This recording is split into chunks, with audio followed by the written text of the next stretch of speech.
there is a banned episode of Drake and Josh, and it was one of my all-time favorites. It's the Drake and Josh Blues Brothers episode, and there's a decent chance you cannot legally watch it anywhere right now for any amount of money. But because I have connections, I got to rewatch it for the first time in years. But little did I know, I was about to uncover something unbelievable. For years, people thought the episode was banned because of music rights issues. But with what I discovered, I think it was banned for predicting the future. In fact, it predicted embarrassing videos going viral on the internet before there was even a place to put embarrassing videos. Here is the part that should genuinely scare you. In the episode, this episode aired in September of 2004. YouTube would not exist until February of 2005. Megan Parker produced a viral humiliation video 5 months before the internet invented a place to put one. And then Nickelodeon buried the whole episode for 20 years. Okay, the episode opens the way every classic Drake and Josh episode opens, with the boys giving little confessionals directly to camera, and this one is a masterpiece of foreshadowing. Drake tells us that when he was a little kid, his mom told him he has a lucky star. In 4th grade, he won class president. He won a music competition, the 100-yard dash, and he even won best hair. Wait, you're telling me that his elementary school gave out an award for hair? Which means somewhere out there is a man in his 30s who trained for that title and lost to that hideous bowl cut? Man. I won a rabbit at the fair. Not sure how. Nice bunny. I named him George. Nobody wins a rabbit by accident. Either Drake entered a contest he cannot remember, or a carnival worker took one look at that hair and decided the boy had earned livestock. He named the rabbit George, which is the hardest Drake works in this entire episode. Josh's testimony goes differently. I sweat when I sleep. That is not an anecdote. That is a symptom. Once I was supposed to take a spelling test, so I actually hid under my bed. I got stuck. They had to use power tools to get me out from under the bed. And lotion. Power tools and lotion. There are two kinds of childhood stories. The kind you tell at parties, and the kind that you tell to your therapist. Josh's childhood has a story where he became a renovation in the house. So, the episode has established its thesis in 90 seconds. Drake is a golden retriever the universe loves unconditionally. Josh is a boy the universe uses for parts. Keep that in mind, because this episode is about to test that theory in the most public way possible. The plot begins when Josh comes down the stairs in way too good of a mood for that early in the morning, and Josh starts practicing his forecast at breakfast. Partly orange juice with a 30% chance of pancakes. Is it dorky? Deeply. Is it kind of adorable? Also yes. But hold on there. Here is where conspiracy number 2 comes in. Did Josh predict the movie Cloudy with a chance of meatballs with this skit? It turns out that Walter has chosen Josh to be his co-weatherman on live television. Josh celebrates like he has been called up to the majors. It is local weather, Josh. The job is pointing at a cartoon sun. But let the boy dream. I mean, knowing him, he probably had a Fisher-Price Doppler radar as a kid. Sad. The scared child who got trapped under furniture avoiding a spelling quiz is now volunteering for live broadcast. What could go wrong? The answer is doing her homework down the hall. And here is where the episode introduces its true villain. Megan hears that Josh is going on TV, and she is furious because she was not chosen. Meanwhile, Drake is preparing for the Belleview talent show at the premiere, the movie theater where Josh works and Helen reigns. Drake is the returning champion, and he rehearses with the serenity of a boy who has never once been billed for a consequence. At one point, he practices guitar in the middle of the theater, and the guitar is visibly not plugged into anything, yet it comes out fully amplified. I checked. There is no cable. Drake's luck has escalated to the point where electricity volunteers. Then Jackie arrives. She explains that a third victory would be a three-peat, announces that she loves Drake, and disappears. And Drake and all of us were left like, who the fuck was that? Hey, real fast. Remember how the whole city of San Diego watched Josh's worst moment and not one of them subscribed to anything? Don't be San Diego. Hit like, hit subscribe, and unlike Megan, I promise to only use this footage for good. Back to the case. Hewitt walks in with his boy band at last, which is also what audiences say when a boy band leaves. They are an a cappella group. meaning they have eliminated the only band members you can blame for a bad night, the instruments. And here is the detail the show does not advertise. At Last was a real professional group, actual working singers, who later performed on America's Got Talent. Drake's neighborhood talent show accidentally booked ringers. This is your cousin's garage band, finding out the opening act is The Temptations. Back at home, Josh practices his weather report in front of the mirror. Megan jumps out and startles him, then announces that she does not care about missing Junior Anchor Day. She would be nervous, she explains. Millions of people might be watching live. She does not sabotage the equipment. She does not lock him in a closet. She simply mails his brain a brochure titled Audience, Millions of Strangers Currently Examining Your Face. Josh insists he is not afraid. Megan nods and mentions 4th grade, specifically a nervous twitch Josh used to have. One shoulder would jump, his head would jerk, and apparently the condition was dramatic enough that the family preserved it as oral history. How does Megan know? Walter told her. He basically violates HIPAA and tells Megan about his twitch condition.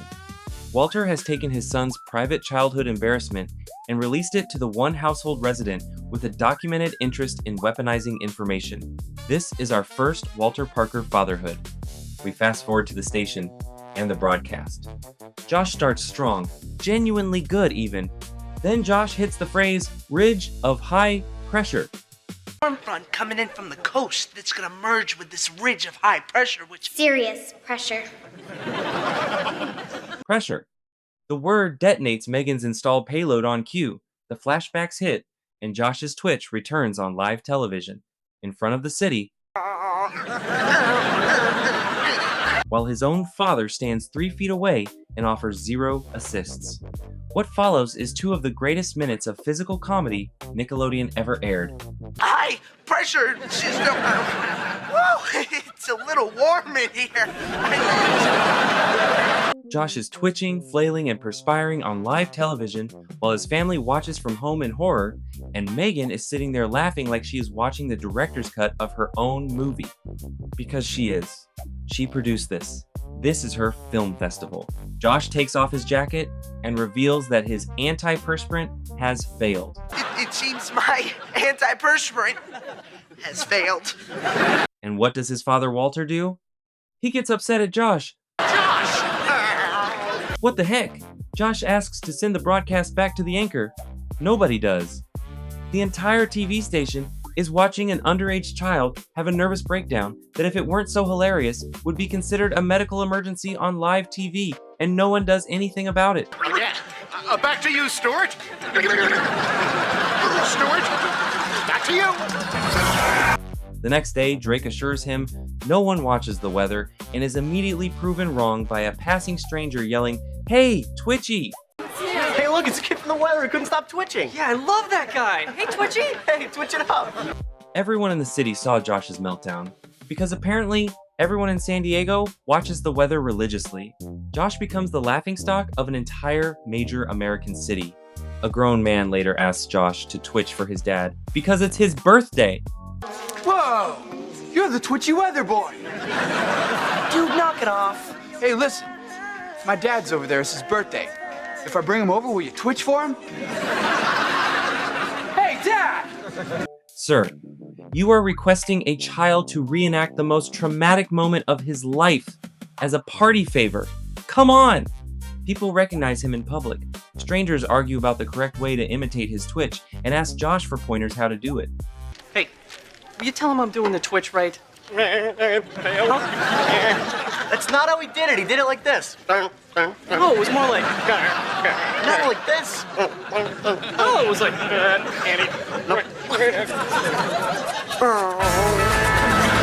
The one adult who actually steps in to help is Helen, who canonically despises Josh, calls him the turd, forgets he exists on a weekly basis, is the only person who defends him. You leave this boy alone. Isn't it bad enough that he humiliated and degraded himself on the television? Thank you, Helen. It's the most backhanded rescue in TV history, and I love her for it. The bar for adults in this episode is on the floor, and Helen trips over it heroically.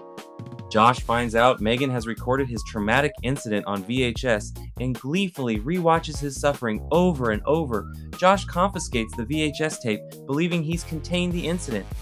Megan, with the serenity of a Bond villain, says, "Whatever, I've already put it on the internet. Stop. Here it is." I need everyone to sit with this. It's 2004. YouTube does not exist yet. It won't exist for another year, in fact. There is no such thing as the upload button. To put a video on the internet in 2004, this 10-year-old had to digitize analog footage, encode it, probably as a WMV, God help us, find hosting, and distribute the link. Megan Parker independently invented viral video humiliation a year before YouTube. She's not a bratty little sister, she's a tech founder with a grudge. Josh's response? Oh, my life is over. I might as well drop out of school and move to China. They have the internet there, too. Josh announces he's going to live in a cave, alone, with trail mix. He then makes the trail mix, on camera. That's not a joke, that's a cry for help with raisins in it. Drake tries to cheer up Josh by playing their favorite movie, The Blues Brothers, but it has no effect on him. Also, this clip of the Blues Brothers is one of the reasons people believe the episode got banned from ever playing on Nickelodeon or streaming services again because of copyrights issues. But I still think it's because Dan Schneider somehow found a way to predict the futures. It just makes more sense. Drake promises that after the talent show, he will help Josh get out of his funk and fix his situation, but not before finding the VHS tape of Josh's weather incident and watches it a few more times. I mean, I can't blame him. I would do the same thing. Which brings us to the night of the Belleview talent show at the premiere.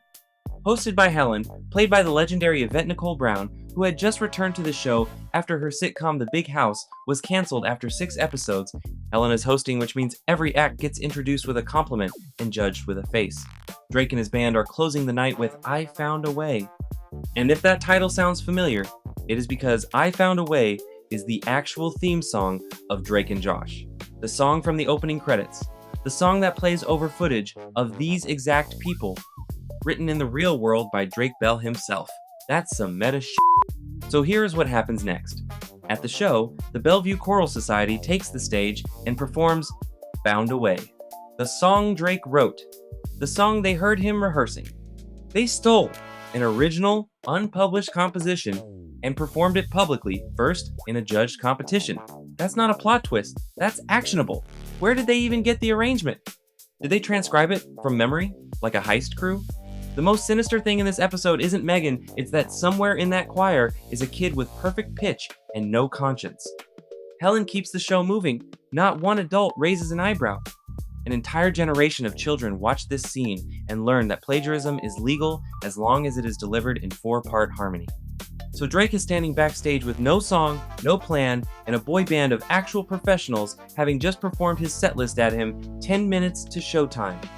So Drake needs a new song. Drake decides what the new song will be. Soul Man, the Blues Brothers arrangement. And now he needs the help of his brother. Drake asks Josh to do it with him. 2 brothers, 2 suits. Josh says no again, still buried under the rubble of his own reputation. And then their mom shows up backstage, carrying the suits, hands them over, and says, it is all there. Audrey Parker Nichols, who has been in approximately none of this episode, materializes at the exact moment of need like a costume fairy godmother, delivers 2 full-tailored suits with hats and sunglasses on 0 notice, and vanishes. Where did she get them? When did she get them? I have so many questions, and here the episode earns every bit of its reputation. Drake asking Josh isn't framed as charity, it's, without you, I'm gonna lose. He needs him. He begs Josh one more time. Josh, still legally dead to San Diego, refuses, and Drake walks on stage to close the biggest night of his year with a borrowed song and a hole in the act shaped exactly like his brother. And because this is before Josh lost all his weight, that is one big old hole to fill. Drake and the band start Soul Man, and then it happens. Josh walks out. Suit, hat, sunglasses. The crowd that spent this entire episode hunting this boy through the streets of San Diego now watches him strut across that stage, and Josh does not just participate, Josh detonates. He is dancing, he is mugging, he is doing full backflips across the stage. And look, I'm not made of stone. This performance still slaps. Drake Bell could genuinely sing. The band is tight, Josh commits so hard he transcends, and for 2.5 minutes, this silly show becomes the best music video Nickelodeon ever aired. The crowd flips from tormentors to fans, the brothers win, and the 4th grade curse dies on stage. It's the whole thesis of Drake and Josh in one number. Apart, they're a disaster. Together, they're unbeatable. The joke stops here for a second. This is one of the great kids sitcom moments. Full stop. Now, about those backflips. Josh Peck himself has admitted that when Josh appears to do backflips, it was actually a grown man in a fat suit doing them. So the most triumphant physical moment of Josh Nichols' entire life was performed by a body double, which means even Josh's greatest victory is technically a lie, which is the most Josh Nichols fact I have ever heard. The universe cannot let this boy have one clean win. The crowd erupts. Helen announces the winners, and it is Drake and Josh, which means Hewitt officially loses. Three-peat girl returns to confirm the three-peat, declares her love, and vanishes forever. The choir is last seen threatening to go sing some Christmas carols, which in April is its own kind of menace. So the episode ends. Josh is cured. Drake defends his title by giving away half his stage, which is the most generous act of his entire season and arguably his life. And on prints of the episode after 2004, the closing credits feature a choral version of I Found a Way, meaning even the final 30 seconds of this thing are one more song somebody had to pay for. Hold that thought. It is about to explain everything. Because now, the real story. This episode aired September 12th, 2004, written by Craig DiGregorio, and audiences loved it. It should have rerun until the sun burned out. Instead, it started disappearing. It never appeared on the DVD sets. It reportedly never aired on Nicktoons at all. Fans traced its final Team Nick broadcast to March 1st, 2012, and after that, nothing. When the series arrived on streaming, almost all of the episodes landed on Paramount Plus, except some of the classic episodes, including this one. The most famous musical moment in the show, missing from Paramount Plus, like a class photo with one face scissored out. Nickelodeon has never officially said why, but fans solved it years ago, and the math is not complicated. Soul Man is an expensive song, and this episode is essentially a jukebox with a subplot. The performance, the archive footage of the actual Blues Brothers, the theme song reprise over the credits. The leading theory is that somebody in a licensing office looked at the renewal invoice and decided your childhood memory was a subscription they were canceling. They did not ban the episode. They just stopped paying for it, which is somehow more insulting.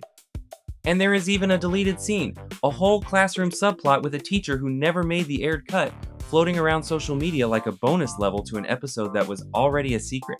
This is lost media with its own lost media.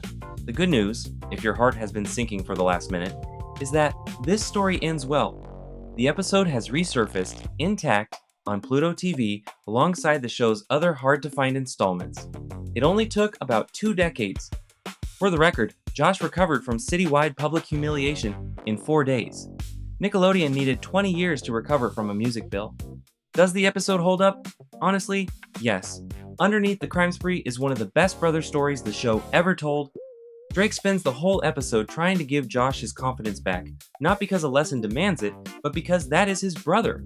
And the finale lands because the entire episode earned it. The most beloved musical moment on Nickelodeon came from an episode that most of a generation could not even legally rewatch, and somehow that made us love it more. The memory had no competition. Childhood television was never clean, or logical, or safe. It was chaos with a laugh track. But every once in a while, the chaos put on a suit and sunglasses, and for 2 minutes, it was perfect. Case closed. And somewhere in San Diego, in February of 2005, a 9-year-old girl watched a website called YouTube Go Live and whispered, "I was first." Okay, debate time in the comments. What's your ranking on best Drake and Josh episode of all time? This episode, the Oprah episode, or the sushi conveyor belt one, perhaps? Wrong answers will be put on the internet. They have the internet in China too. Nowhere is safe. And a massive thank you and shout out to the contributing Fever Dream members. Because of you, this little channel thrives, and it means the world to me. Thank you. I will see you all in the next episode.